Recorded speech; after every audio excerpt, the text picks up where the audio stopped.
আসসালামু আলাইকুম। কেমন আছো সবাই?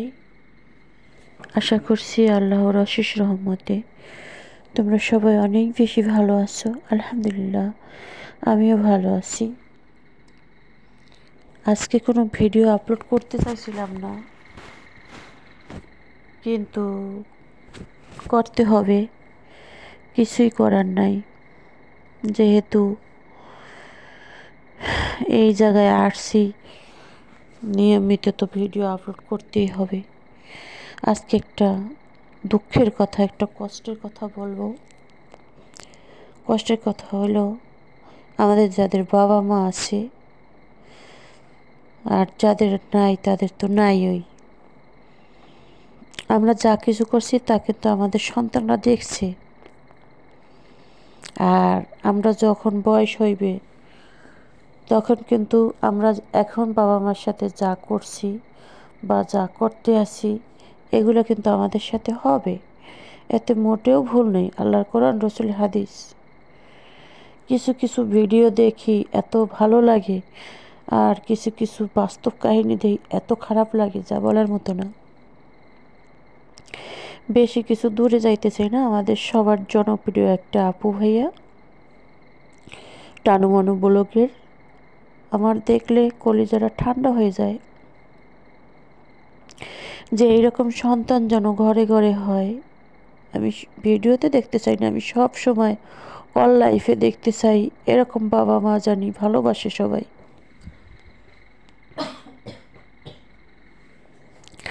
আমরা যদি বয়স হইলে সন্তানের ভালোবাসা চাই, বা কীভাবে যে কথা বলতে হয়, আমি কথাগুলি গুছিয়ে বলতে পারতেছি না।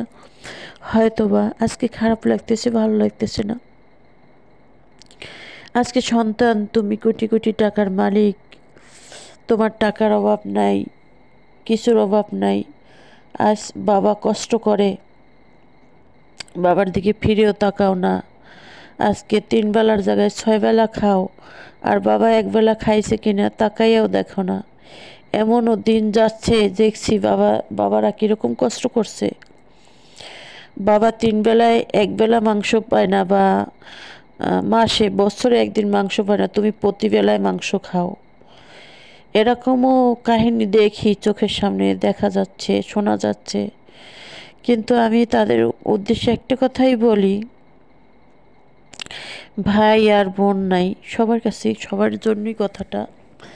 আজকে আমরা যে মানুষগুলি বাবা মাকে কষ্ট দিচ্ছি, বাবা মার সাথে ভালো ব্যবহার করছি না, নিজে খাট পালঙ্কে ঘুমাই, বাবা মা কষ্ট করছে, ফিরেও তাকাইতে আসি না।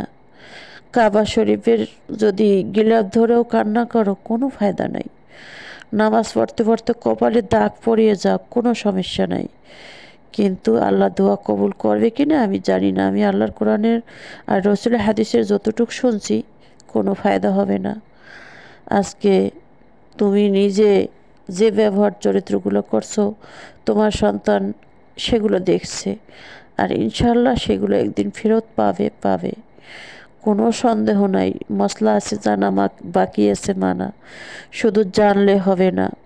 আজকে বিয়ে শাদি করছো, সন্তান সংসার নিয়ে খুব খুশিতে আছো, মৌজে আছো। এটা আল্লাহ তোমাকে দেশে বাবা মা দোয়ায়, আল্লাহর রহমতে তোমরা পাইছো। কিন্তু সেই জিনিসটা পেয়ে বাবা মাকে ভুলে গেছো। যাও, শুধু আল্লাহ বলে নাই যে বাবা মা আত্মীয় স্বজন কাউকে জিজ্ঞেস না করে নিজেরা স্বাধীন মতো চলবা, খাবা, আর কারো কোনো খোঁজ খবর নেবা না। কথাগুলি বলছি ভিডিও রিলেটিভ, কোনো কথা বলতে ভালো লাগে না আজকে, আর বলিও নাই।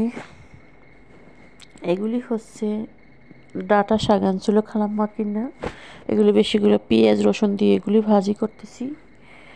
আর হচ্ছে মাংস রান্না করে নিছি, গরুর মাংস না, ওটা মনে হয় ছাগলের মাংস হবে, বলতে পারতেছি না, সঠিক বোঝা যাচ্ছে না।